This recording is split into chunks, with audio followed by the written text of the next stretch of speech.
The strength of a nation's currency is based on the strength of that nation's economy. And the American economy is by far the strongest in the world. How did the dollar become the currency of choice across the world?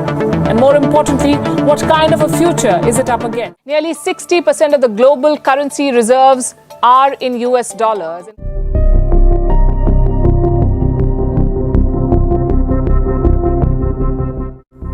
किसी भी मुल्क की currency की value उस मुल्क की economy पर directly dependent होती है और अमेरिकन इकोनॉमी दुनिया की सबसे पावरफुल इकोनॉमी है। दुनिया भर में अमेरिकन डॉलर की वैल्यू को समझने के लिए हमें 1970 की दहाई में वापस जाना होगा। उस वक्त सऊदी अरब ने अमेरिका के साथ एक मुआहदा किया जिसमें अमेरिका ने सऊदी अरब को फौजी तहफ़्फ़ुज़ और जदीद हथियार फराहम करने की पेशकश की और इसके बदले में सऊदी बादशाह ने ऑयल की फ़रोख्त सिर्फ अमरीकी डॉलर में करने की हामी भरी। ये मुआहदा सऊदी अरब की मईशत के लिए एक नया दौर लेके आया। ऑयल की कीमतों में इजाफा और इस एग्रीमेंट के नतीजे में सऊदी अरब ने इंटरनेशनल मार्केट में अपनी माली हैसियत को मज़ीद बेहतर बनाया। 1960 की दहाई में ओपेक के क़याम के बाद तमाम ऑयल इंपोर्ट करने वाले ममालिक ने भी डॉलर का इस्तेमाल किया। ये एग्रीमेंट सिर्फ सऊदी अरब तक महदूद नहीं रहा। जल्द ही दुनिया भर के ऑयल एक्सपोर्ट करने वाले ममालिक ने ऑयल की फ़रोख्त अमरीकी डॉलर में करना शुरू कर दी। लेकिन सवाल ये है कि तेल की फ़रोख्त डॉलर में इतनी अहम क्यों थी और इसने अमेरिकन डॉलर को आलमी ताकत कैसे बनाया? इसका जवाब हमें 1944 में किए गए ब्रिटन वुड्स एग्रीमेंट में मिलता है। फर्स्ट और सेकंड वर्ल्ड वार के दौरान जहां बाकी ममालिक जंग लड़ रहे थे, वहीं अमेरिका वर्ल्ड इकोनॉमी को कंट्रोल करने की प्लानिंग कर रहा था। चुनाचे सेकंड वर्ल्ड वार के इख्तिताम पर ब्रिटन वुड्स एग्रीमेंट किया गया और इस एग्रीमेंट के तहत अगर कोई मुल्क अपनी करेंसी को अमेरिकन डॉलर से मुंसलिक करता है तो अमेरिका उस करेंसी की प्राइस गोल्ड में अदा करता।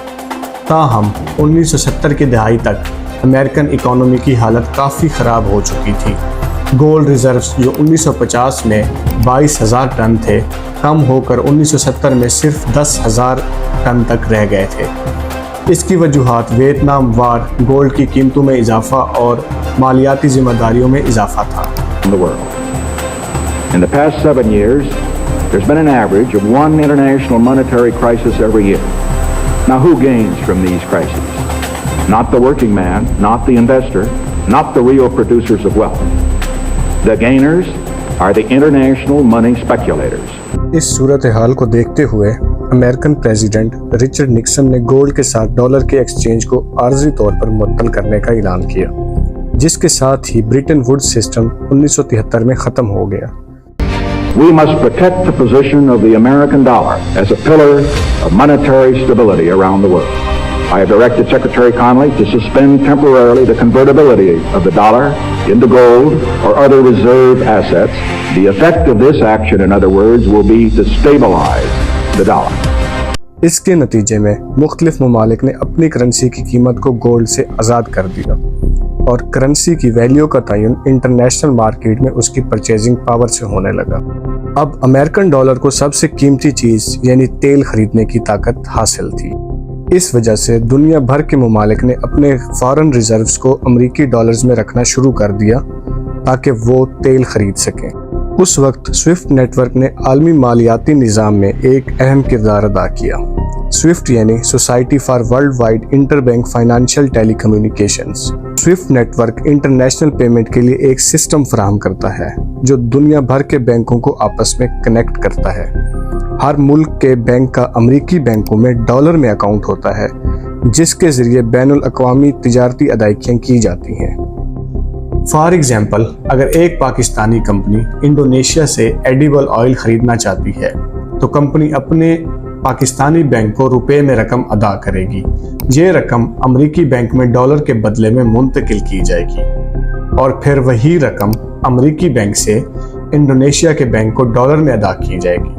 फिर इंडोनेशिया का बैंक वही रकम इंडोनेशियन करेंसी में मकामी कंपनी को अदा करेगा। इस तरह इंटरनेशनल ट्रेडिंग के तमाम लेन देन अमरीकी डॉलर के जरिए होते हैं। इस अमल की वजह से दुनिया भर के बैंक्स के अमेरिकन बैंक्स में डॉलर के ज़खायर बढ़ गए। 2022 के आगाज़ में जापान के पास 1.3 खरब डॉलर, चीन के पास 1.06 खरब डॉलर और बरतानिया के पास 608 अरब डॉलर अमरीकी सिक्योरिटीज़ में थे। मजमूई तौर पर अमेरिका के पास गैर मुल्की और बैनुल अक़वामी सरमायाकारों के 7 खरब डॉलर मौजूद हैं, जो फ्रांस, भारत और रूस की मजमूई GDP से ज़्यादा हैं। ये बड़ी रकम अमेरिका को अपनी मैशियत को मजबूत करने, फौजी तरक्की के लिए वसाइल फराहम करने, दूसरे ममालिक को कर्जे देने और आलमी मालियाती इदारों की फंडिंग के लिए एक गैर मामूली ताकत फराहम करती है। अगर कोई मुल्क अमेरिका की मर्जी के खिलाफ अमल करता है तो अमेरिका के पास उसके ज़खायर को मुंजमद करने का हक होता है, जिससे मुल्क की मैशियत को शदीद नुकसान पहुँचता है।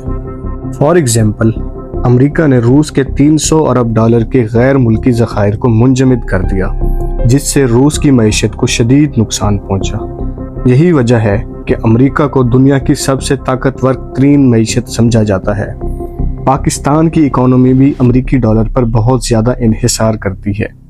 2019 से 2024 तक पाकिस्तानी रुपए की कदर अमेरिकी डॉलर के मुकाबले में 150 रुपये फ़ी डॉलर से कम होकर 280 रुपये फ़ी डॉलर हो गई है। पाकिस्तान के ज़र मुबादला के ज़खायर भी इस अरसे में शदीद उतार चढ़ाव का शिकार रहे हैं। उम्मीद है ये वीडियो आपको पसंद आई होगी। अगर ये वीडियो आपको पसंद आई है तो हमारे चैनल को सब्सक्राइब करना ना भूलिएगा और इस वीडियो को शेयर ज़रूर कीजिएगा। शुक्रिया।